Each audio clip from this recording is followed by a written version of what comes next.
नमस्कार दोस्तों, मैं सुनैना स्वागत करती हूँ आपका मेरे चैनल हिंदुत्व रिसर्च में। सनातन धर्म से जुड़ी वीडियोस पाने के लिए मेरे चैनल को सब्सक्राइब करें और नीचे दिए गए बेल आइकन को भी ज़रूर दबा लें। तो दोस्तों, आज मैं आपको 7 चिरंजीवियों के बारे में बताऊंगी और ये बताऊंगी कि वो कलयुग में कहाँ हैं और कल्कि अवतार से कब मिलेंगे। तो दोस्तों, जैसे कि आपको पता है कि जब जब धरती पर पाप का घड़ा भरता है तब तब श्री विष्णु जी धरती पर अवतार लेते हैं। दोस्तों, अब तक विष्णु जी के धरती पर 9 अवतार हो चुके हैं और अब उनके आखिरी और 10वें अवतार का इंतज़ार 7 चिरंजीवी कर रहे हैं और उनसे मिलने के लिए तपस्या कर रहे हैं। बजरंगबली, इन 7 चिरंजीवियों में से सबसे पहले बजरंगबली का नाम आता है।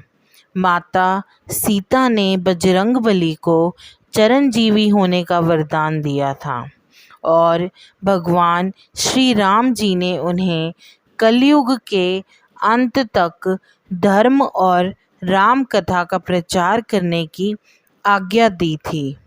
दोस्तों, आज भी भगवान हनुमान जी के होने के प्रमाण दिखते हैं।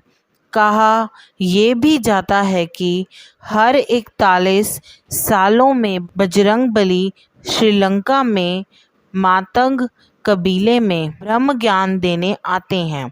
और दोस्तों, हनुमान जी कल्कि अवतार का इंतज़ार कर रहे हैं।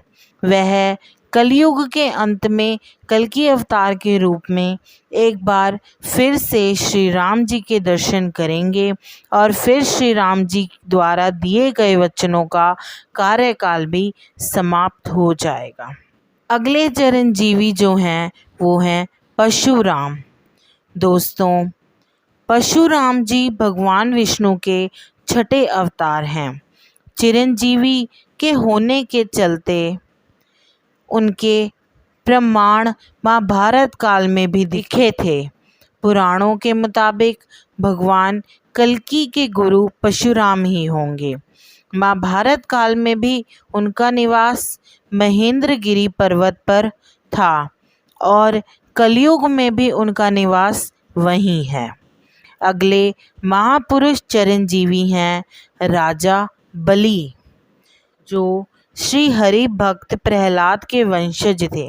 उन्होंने अपने बल से तीनों लोकों को जीत लिया था और उन्हें बहुत बड़ा दान देने वाला भी माना जाता था। कहा जाता है राजा बलि सतयुग में भगवान वामन अवतार के समर्थ हुआ था। राजा बलि के घमंड को चूर करने के लिए भगवान ने ब्राह्मण का भेष धारण कर राजा बलि से 3 पग धरती दान में मांगी थी। राजा बलि ने कहा था कि जहाँ आपकी इच्छा हो वहाँ 3 पैर रख दो। तब भगवान ने अपना विराट रूप धारण कर 2 पगों में 3 लोक नाप दिए और तीसरा पग राजा बलि के सर पर रखकर उसे पाताल लोक भेज दिया, जहां वह आज भी अपनी मुक्ति के लिए कल्कि अवतार की प्रतीक्षा कर रहे हैं। दोस्तों, अगले चिरंजीवी हैं वो हैं विभीषण। रावण के छोटे भाई विभीषण, जिन्होंने राम के नाम की महिमा जप कर अपने भाई के विरुद्ध लड़ाई में उनका साथ दिया और जीवन भर राम नाम जपते रहे। श्री राम जी ने उन्हें चिरंजीवी होने का वरदान दिया था। और दोस्तों, विभीषण कलयुग में कहाँ है ये तो कोई नहीं बता सकता, पर उनके इस धरती पर होने के प्रमाण हैं और उन्हें अपने प्रभु कल्कि अवतार से मिलने की प्रतीक्षा भी है। दोस्तों, अगले चिरंजीवी हैं अश्वत्थामा। अश्वत्थामा गुरु द्रोणाचार्य के पुत्र हैं।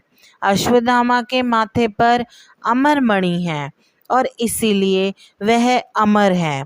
लेकिन अर्जुन ने वह अमर मणि निकाल ली थी। ब्रह्मास्त्र चलाने के कारण कृष्ण ने उन्हें श्राप दिया था कि कल्पांत तक तुम इस धरती पर जीवित रहोगे। इसलिए अश्वत्थामा 7 चिरंजीवियों में गिने जाते हैं। माना जाता है कि वे आज भी जीवित हैं तथा अपने कार्य के कारण भटक रहे हैं। हरियाणा के कुछ क्षेत्र एवं अन्य तीर्थों में यदा कदा उनके दिखाई देने के दावे किए जाते हैं। मध्य प्रदेश के बुरहानपुर के किले में उनके दिखाई देने की घटना भी प्रचलित है। अगले चिरंजीवी हैं कृपाचार्य। शरद्वान गौतम के एक प्रसिद्ध पुत्र हुए हैं कृपाचार्य। कृपाचार्य अश्वत्थामा के मामा और कौरवों कुल गुरु थे। शिकार खेलते हुए शांतनु को 2 शिशु प्राप्त हुए। उन दोनों का नाम कृपि और कृप रखकर शांतनु ने उनका लालन पालन किया।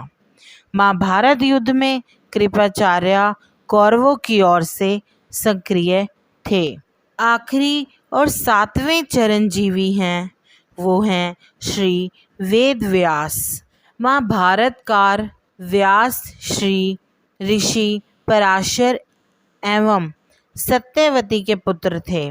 ये सांवले रंग के थे तथा यमुना के बीच स्थित एक द्वीप में उत्पन्न हुए थे। ये सांवले रंग के कारण कृष्ण तथा जन्म स्थल के कारण देवपायन कहलाए। इनकी माता ने बाद में शांतनु से विवाह किया, जिनसे उनके 2 पुत्र हुए, जिनमें बड़ा चित्रांगद युद्ध में मारा गया और छोटा विचित्रवीर्य संतानहीन मर गया। कृष्ण देवपायन ने धार्मिक तथा वैराग्य का जीवन पसंद किया, किंतु माता के आग्रह पर उन्होंने विचित्रवीर्य की दोनों संतानहीन रानियों द्वारा नियोग के नियम से 2 पुत्र उत्पन्न किए और ये 7 चिरंजीवी कल्कि अवतार के साथ कलयुग का अंत करने में उनकी मदद करेंगे। तो दोस्तों, आज मैंने आपको 7 चिरंजीवियों के बारे में बताया। तो आपको मेरा ये वीडियो अच्छा लगा ही होगा, तो आप मेरे चैनल को लाइक सब्सक्राइब ज़रूर करें और सनातन धर्म से जुड़ी वीडियोस पाने के लिए मेरे चैनल पर बने रहें। फिर मिलते हैं एक नई वीडियो के साथ। तब तक जय श्री राम।